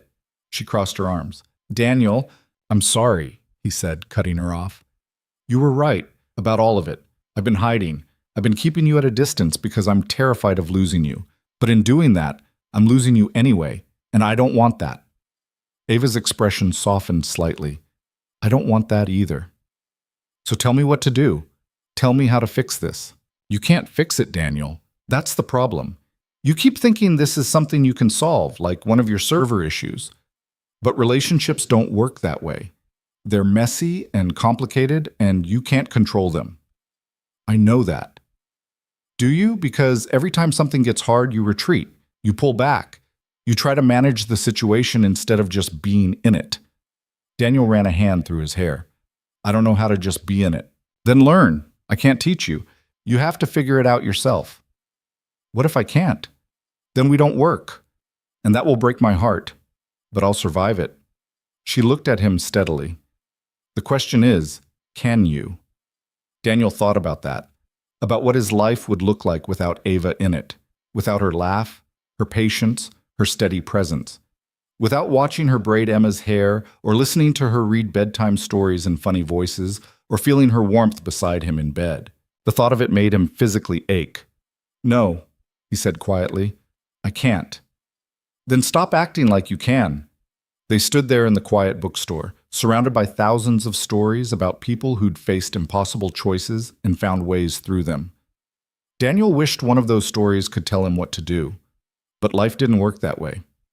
I want to be all in, he said. I want to stop being scared, I just don't know how. You start by being honest. With me, with yourself, with Emma. You stop pretending everything is fine when it's not. You stop trying to protect everyone from your feelings. What if my feelings are too much? They're not. Daniel, you think you're this burden that people have to carry, but you're not. You're just a person who's been through something hard, and that's okay. Daniel felt his throat tighten. I don't want to lose you. Then don't push me away. I'm trying not to. Try harder. It wasn't gentle. It wasn't reassuring, but it was honest, and Daniel found himself grateful for that. Because he was tired of people handling him with kid gloves, tired of being treated like he might break. Okay, he said. Okay. I'll try harder. I'll stop retreating. He paused, searching for the right words. I'll let you in. All the way. No more walls. Ava studied him for a long moment. You mean that? Yeah, I do. She stepped closer and took his hand. This is going to be hard. Harder than you think. I know. And you're going to want to run. Probably more than once. I know that too. And when you do, I need you to tell me. I need you to talk to me instead of disappearing into your work. I can do that. Can you? Daniel squeezed her hand. I'm going to try. That's all I can promise, but I'm going to try. Ava searched his face, and whatever she saw there must have been enough, because she nodded. Okay. Okay? Yeah, okay. She leaned in and kissed him, soft and brief, and Daniel felt something loosen in his chest. It wasn't fixed. Nothing was fixed, but it was a start. That evening, after Emma was in bed, Daniel sat down with Ava on the couch. He'd been thinking about what she'd said all day, turning it over in his mind. I want to tell you something, he said. All right. The night Claire died, I was angry at her. Ava's eyes widened slightly, but she didn't interrupt. She'd been up 3 times already with Emma. I'd offered to take over, but she insisted on doing it herself, said she wanted to breastfeed, that it was important, but she was exhausted. I could see it, and I was angry that she wouldn't just let me help. His voice cracked slightly, and he cleared his throat. The last thing I said to her was that she was being stubborn, that she needed to let go and trust me, and then she went to the bathroom. And He stopped, unable to finish. Ava took his hand. I've spent 6 years hating myself for that, Daniel continued, for being angry, for not seeing the signs, for not forcing her to go to the doctor earlier in the pregnancy when she said she was feeling off. Daniel, you couldn't have known. But what if I could have? What if I'd paid more attention? What if I'd insisted she see someone? Then maybe nothing would have changed. Pulmonary embolisms are unpredictable. You know that. Knowing it doesn't make it easier. I know. Daniel looked down at their joined hands. I think part of me has been punishing myself, keeping everyone at a distance because I don't deserve to be happy, because Claire didn't get to be. That's not fair to you, or to her. I know, but I don't know how to stop. Ava shifted closer, her shoulder pressing against his. You stop by forgiving yourself, by accepting that you did the best you could with what you knew, by letting yourself be human. I don't know if I can. You can. It just takes time. They sat in silence for a while, the weight of Daniel's confession hanging between them. It felt strange to have said it out loud, like he'd opened a wound that had been festering for years, but it also felt necessary. Thank you, Ava said finally. For what? For telling me. For trusting me with that. You asked me to let you in. I did, and you did. Daniel leaned his head back against the couch. This is hard. I told you it would be. Yeah, you did. But we're doing it together. That makes it easier. Daniel turned to look at her. Does it? Yeah, it does. And looking at her face, at the calm certainty there, Daniel thought maybe she was right. Maybe it did. The following Saturday, Marcus came by as usual, but this time Daniel had something to ask him. They were sitting on a bench at the park while Emma played, watching her climb the jungle gym with reckless abandon. Can I ask you something? Daniel said. Sure. How did you get past it? The anger, the guilt? All of it. Marcus was quiet for a moment.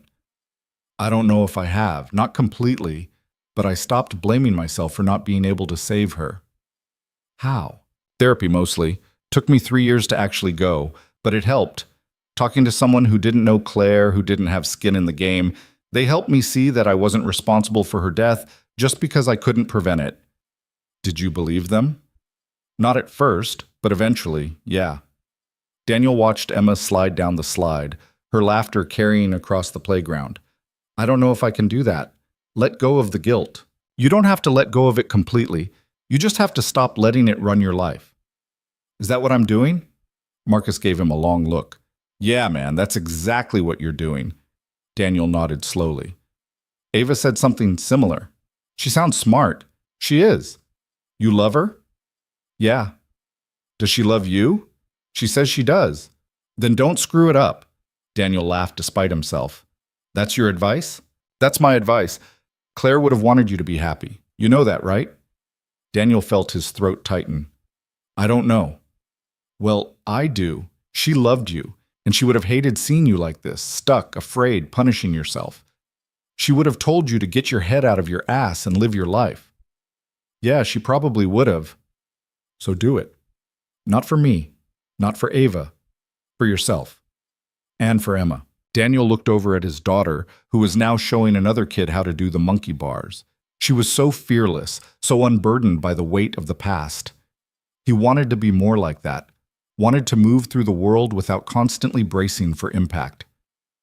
I'm trying, he said. I know you are, but try harder. It was the second time in a week someone had said that to him, and maybe that meant something. That night, after Emma was asleep and Ava was curled up beside him reading, Daniel made a decision. I think I need to talk to someone, he said. Ava looked up from her book. What do you mean? A therapist, someone who can help me work through all of this. She set her book down. I think that's a really good idea. You do? Yeah. I've actually been thinking about suggesting it, but I didn't want to push. You should have pushed. Maybe, but you needed to get there on your own. Daniel nodded. Will you help me find someone? Of course. She leaned over and kissed him, and Daniel felt something he hadn't felt in a long time. Hope. Not just for the future, but for himself. Because maybe, just maybe, he didn't have to carry all of this alone. Maybe he could let people help him. Maybe he could let himself heal. And maybe that was the first step toward actually being present. Actually being the father Emma deserved. The partner Ava deserved. The person he wanted to be. Finding a therapist turned out to be harder than Daniel expected. The first one Ava helped him research had a 3-month waiting list. The second didn't take his insurance. The third had an opening but was located 40 minutes away, which felt impossible with Emma's schedule. He was starting to think it was a sign that maybe he didn't really need therapy, that he could just keep managing on his own. When Ava found Dr. Sarah Chen, her office was 20 minutes away, she had evening appointments, and she specialized in grief and trauma. Daniel made the call on a Tuesday morning while Emma was at preschool. His hands shook while he dialed. This is Daniel Reeves, he said when the receptionist answered. I'd like to make an appointment. Of course. Can I ask what you're looking to address in therapy? Daniel hesitated. How did you summarize 6 years of grief, fear, and barely holding it together into a sentence? Loss, he said finally. I lost my partner 6 years ago, and I don't think I ever dealt with it properly. I'm sorry for your loss. Dr. Chen has an opening Thursday at 7. Does that work? Yeah, that works. He hung up and sat there staring at his phone, feeling like he'd just done something irreversible. Like he'd admitted out loud that he wasn't okay, and now there was no taking it back. When Thursday came, Daniel almost canceled 3 times. He sat in his car outside Dr. Chen's office for 10 minutes, his hand on the door handle, trying to convince himself to go inside. His phone buzzed. A text from Ava. You've got this. I'm proud of you. He took a breath and got out of the car. Dr. Chen's office was smaller than he expected, with soft lighting and a couch that looked more comfortable than professional. She was in her early 50s, with graying hair pulled back in a bun and glasses that kept sliding down her nose. Daniel, she said, shaking his hand. Thanks for coming in. Have a seat wherever you're comfortable. He sat in the chair across from her, not the couch. The couch felt too vulnerable. So, Dr. Chen said, settling into her own chair with a notepad, tell me what brought you here. Daniel had rehearsed this in his head a dozen times, but now that he was actually here, the words felt stuck. I don't really know where to start, he admitted. Start anywhere. There's no wrong answer. So he started with Claire, with the night she died and the 6 years that followed, with Emma and the fear that he was failing her, with Ava and how terrified he was of losing her too. Dr. Chen listened without interrupting, occasionally jotting something down, but mostly just present, nodding at the right moments. When he finally ran out of words, she was quiet for a moment. That's a lot to carry, she said. Yeah. How long have you been carrying it alone? The whole time. That must be exhausting. Daniel felt something crack in his chest. It is. Do you feel like you're allowed to be tired? The question caught him off guard. What do you mean? I mean, do you give yourself permission to be exhausted? Or do you tell yourself you should be stronger, that other people have it worse, that you don't have the luxury of being tired? Daniel stared at her. It was like she'd looked directly into his brain and pulled out the exact thoughts he'd been having for 6 years. "The second one," he said quietly. "Why?" "Because Emma needs me. I don't get to be tired." "But you are tired." "Yeah." "So what happens to that tiredness if you don't acknowledge it?" Daniel thought about it. "I guess it just builds up until I can't function anymore." Exactly. Daniel, grief isn't something you can just power through. It's not a problem to solve or a weakness to overcome. It's a process, and you've been trying to skip the process. "I don't have time for a process." You don't have time not to have one. Because what you're doing right now, running on empty, keeping everyone at arm's length, punishing yourself for things that weren't your fault, that's not sustainable. Eventually, something's going to break. Daniel felt his throat tighten. "I'm afraid it already has." "Then let's start putting the pieces back together." They talked for the full hour. Dr. Chen asked questions that made Daniel uncomfortable, pushed him in ways he wasn't used to being pushed. But by the time the session ended, he felt lighter, not fixed, but less alone. "Same time next week?" Dr. Chen asked as he was leaving. "Yeah, same time." When he got home, Ava and Emma were making cookies. The kitchen was a disaster. Flour on every surface, chocolate chips scattered across the counter, but they were both laughing. "Daddy!" Emma ran over and hugged his legs, leaving floury handprints on his jeans. "We made cookies." "I can see that." Ava looked up from the mixing bowl. "How did it go?" "Good. Hard, but good." She smiled. "I'm glad." That night, after Emma was asleep, Daniel and Ava sat on the couch together. He told her about the session, about what Dr. Chen had said, about how exposed it had made him feel. She said, "I've been trying to skip the grief process," he said. "Do you think she's right?" "Yeah, I do. I thought if I just kept moving forward, kept focusing on Emma, eventually the grief would just go away, but it doesn't work like that." "No, it doesn't." Daniel leaned his head back against the couch. "I don't know how to do this, how to actually process it." "You don't have to know right now. You just have to keep showing up, to therapy, to me, to yourself." "That sounds exhausting." "It is, but it's also necessary." Daniel turned to look at her. "Thank you." "For what?" "For not giving up on me, for pushing me to do this." Ava took his hand. "I'm not going anywhere, Daniel. I told you that." "I know. I'm starting to believe it." Over the following weeks, Daniel fell into a new rhythm. Therapy every Thursday evening, family dinners on Tuesdays and Sundays, Marcus visiting on Saturdays, Ava staying over most nights, her presence becoming less like an intrusion and more like a natural part of their lives. Emma flourished. She was doing better in preschool, making friends, coming home with stories that actually made sense instead of the scattered nonsense she used to tell. She'd stopped asking why Daddy looked sad all the time. And Daniel was changing too. Slowly, imperceptibly at first, but changing nonetheless. He started putting his laptop away at 6 every night. Started actually listening when Emma talked instead of just nodding absently. Started letting Ava help with things instead of insisting he could handle everything himself. It wasn't easy. There were nights when the old fears crept back in, when he woke up in a cold sweat convinced something terrible was about to happen. But instead of lying there alone, spiraling, he'd wake Ava up and talk to her. And she'd listen and remind him that fear was just a feeling, not a premonition. 3 months into therapy, Dr. Chen asked him a question that stopped him cold. "What would Claire think of your life right now?" Daniel sat there, unable to answer. "I don't know," he said finally. "If she could see you, with Emma, with Ava, with the life you've built, what do you think she'd say?" Daniel closed his eyes. He could see Claire so clearly in his mind, the way she'd looked at him when she was happy, eyebrows raised, mouth curved in that knowing smile.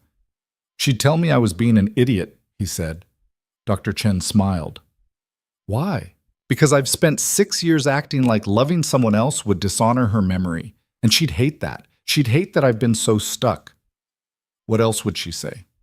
Daniel thought about it, really thought about it. "She'd say Emma is lucky to have me, even though I don't always believe it." "Do you believe it now?" "Sometimes, more than I used to." "That's progress." "Is it?" "Yes." "Daniel, progress isn't linear. Some days you'll feel like you're moving forward. Some days you'll feel like you're back at square one. That's normal. The important thing is that you keep showing up. Daniel nodded. He was starting to understand that, starting to accept that healing wasn't about reaching some finish line where everything was fixed. It was about doing the work, day after day, even when it was hard. One Saturday afternoon in early spring, something shifted. Daniel was at the park with Emma, Ava, and Marcus. They'd started doing this, all of them together, and it had stopped feeling weird. It just felt like family. Emma was on the swings, Marcus pushing her while she shrieked with laughter. Ava sat beside Daniel on a bench, her hand in his. "She's happy," Ava said. "Yeah, she is."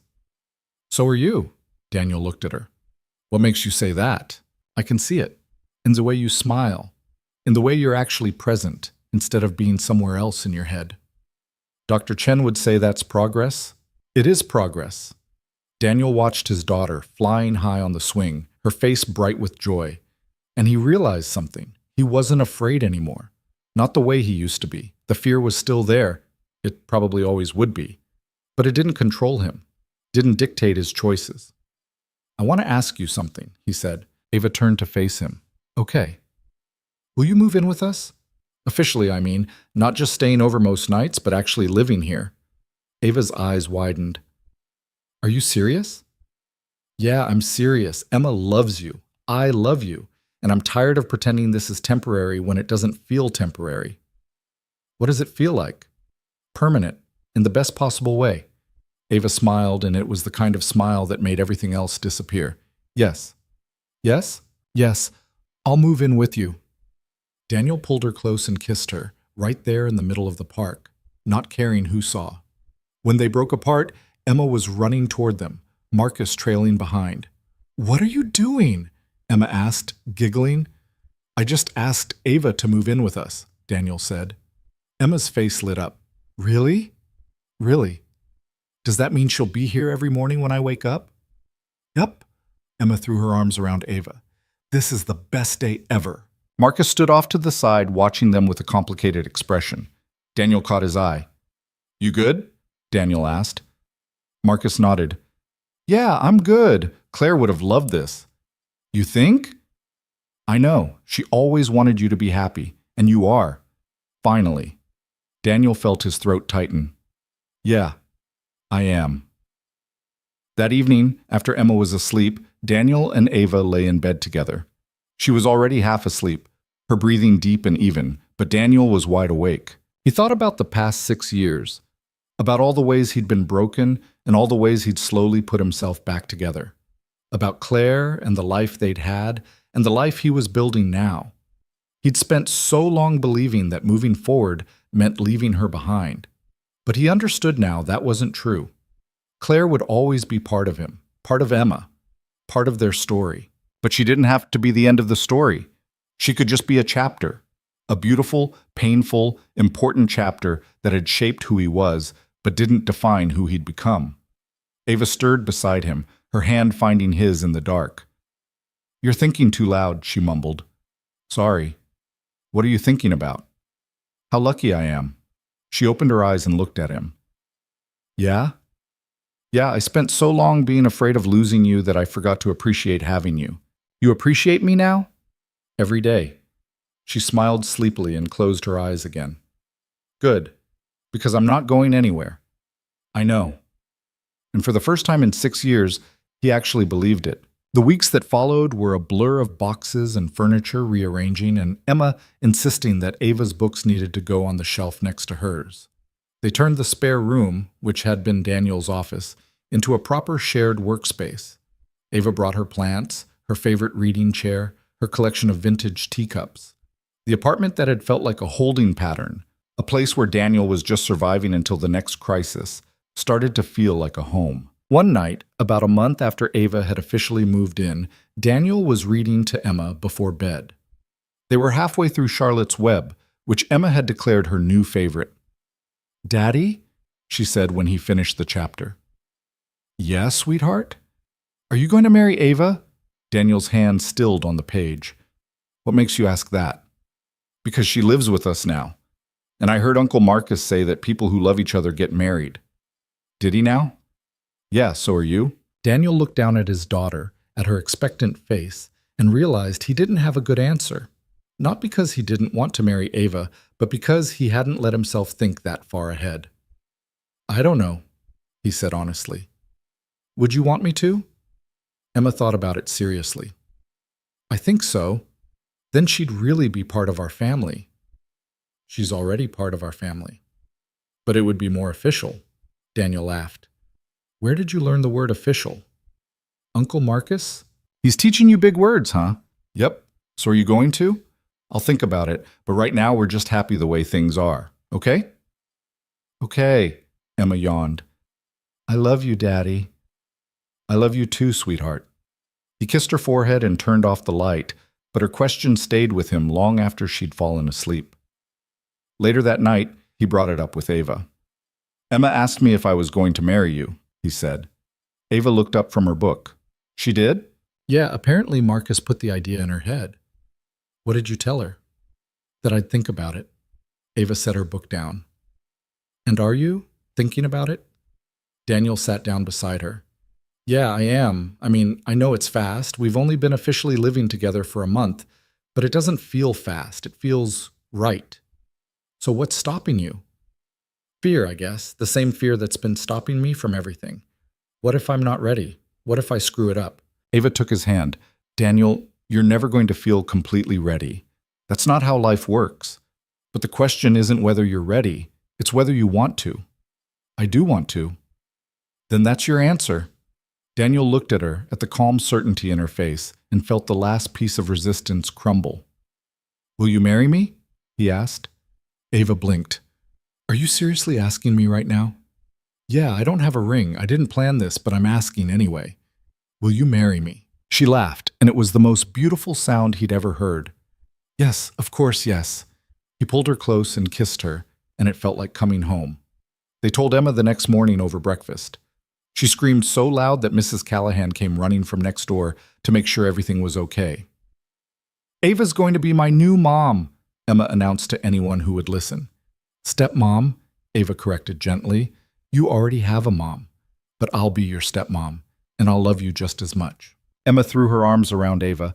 "I love you too." Daniel watched them together, his daughter and the woman who'd somehow broken through all his defenses, and felt something he hadn't felt in years. Not just happiness, not just contentment, but actual, genuine peace. They got married 3 months later in a small ceremony at the park where they'd first talked about letting Marcus back into their lives. Emma was the flower girl, Marcus walked Ava down the aisle, and Daniel's brother Ryan flew in from Denver to be the best man.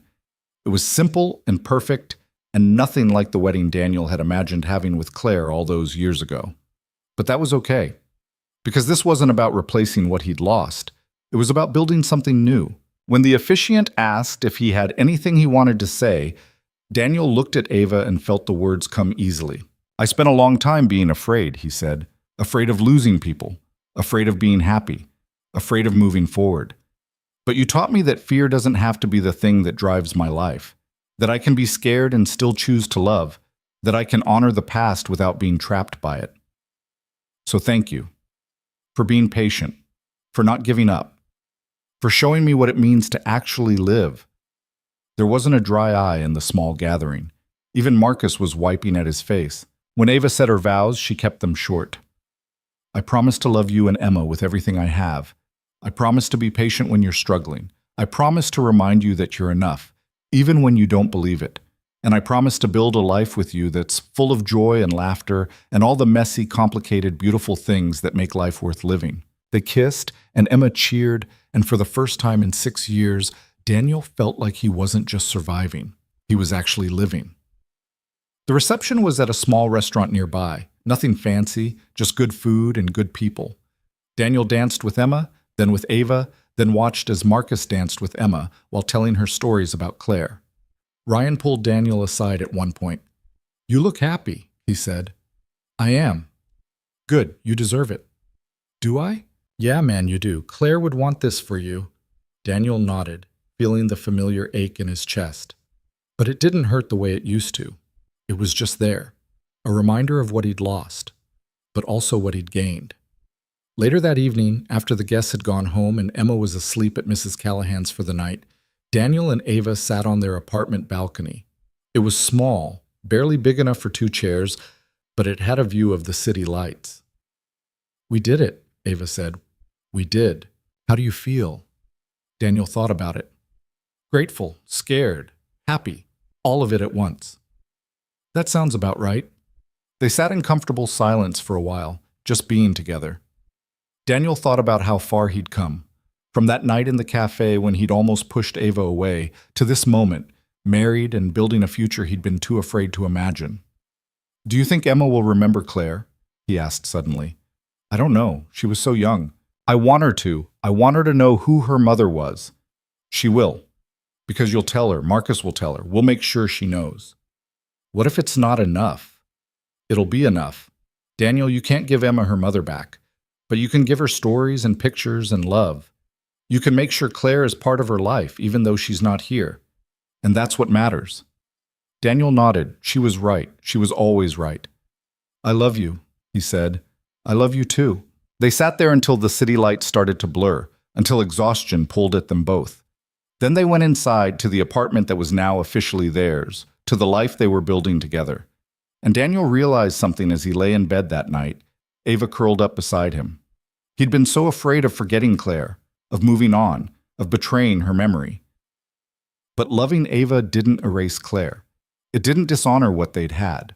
It just proved that the human heart was bigger than he'd thought, that you could lose someone and still find joy again, that grief and happiness could exist in the same space, that moving forward didn't mean leaving the past behind.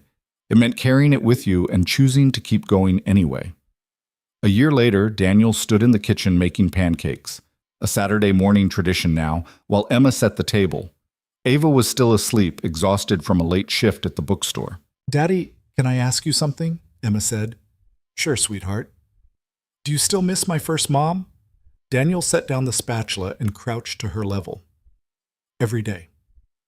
"Does that make you sad?" "Sometimes, but it also makes me grateful. Because she gave me you, and you're the best thing in my life."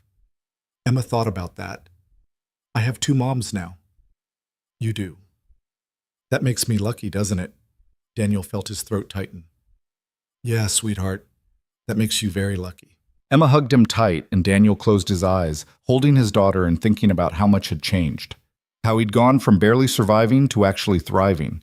How his carefully controlled, fear-driven life had opened up into something messier and harder, and infinitely better. Marcus came by later that afternoon. He'd been coming around more often, building a real relationship with Emma, and Daniel was grateful for it. Emma deserved to know her mother's family, deserved to have that connection. They all went to the park together, Daniel, Ava, Emma, and Marcus. It was the same park where so much had happened, where Marcus had first apologized, where Daniel had proposed, where they'd gotten married. Emma ran ahead to the playground while the adults followed at a slower pace. "You're doing good, man," Marcus said to Daniel. "With Emma, with everything." "Thanks, I'm trying. Claire would be proud." Daniel looked at him. "You think?" "I know. She always wanted you to be happy. And you are." "Yeah, I am." They watched Emma play, and Daniel thought about all the things he'd learned over the past 2 years. That grief didn't have a timeline, that healing wasn't linear, that loving someone new didn't mean forgetting someone old, that being a good father meant being honest with your child, even when the truth was hard, that letting people in was terrifying but necessary, that happiness wasn't something you earned, it was something you chose over and over, even when it felt impossible. He'd spent so long believing he didn't deserve to move forward. That choosing happiness meant betraying Claire's memory. But he understood now that wasn't true. Claire had loved him, had wanted him to be happy. And honoring her memory didn't mean staying stuck.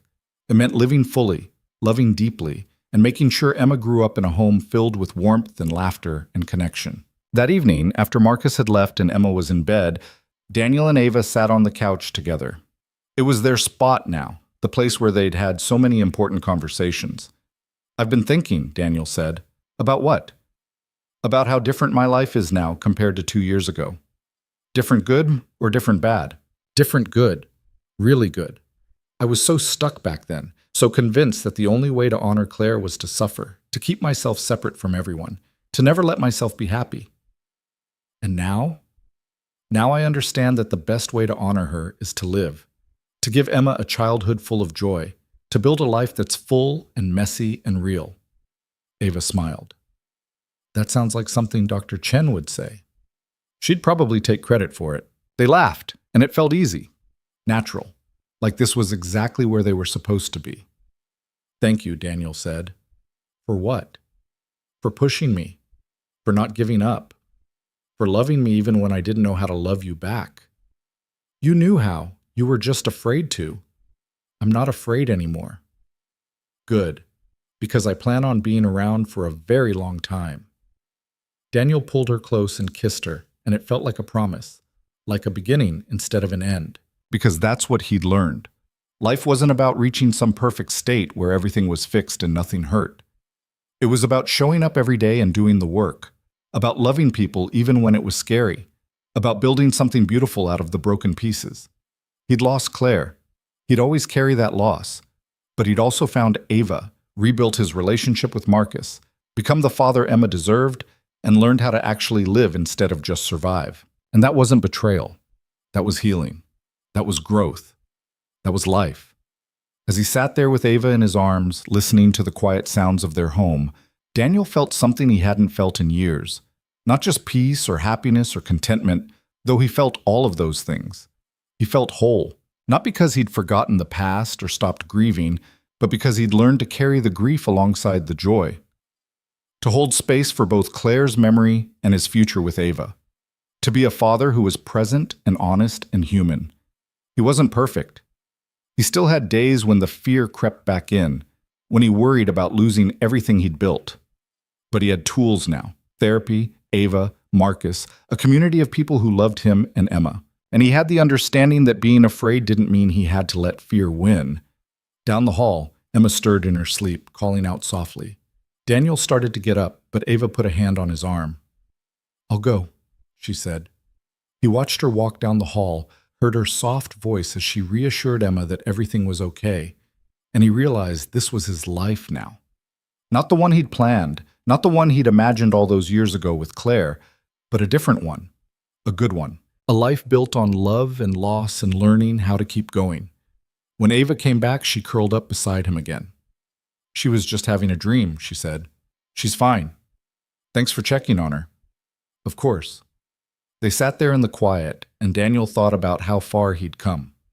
From the man who sat alone in a cafe every night, too afraid to let anyone close, to someone who had built a family, who had learned to love again without guilt, who had chosen to live instead of just exist. It hadn't been easy. It had been messy and hard and painful in ways he couldn't have anticipated, but it had been worth it. Because on the other side of all that fear and grief and resistance was this: a home full of laughter, a daughter who felt safe and loved, a partner who saw him, really saw him, and loved him anyway. A future that wasn't defined by what he'd lost, but by what he was building. And that was everything.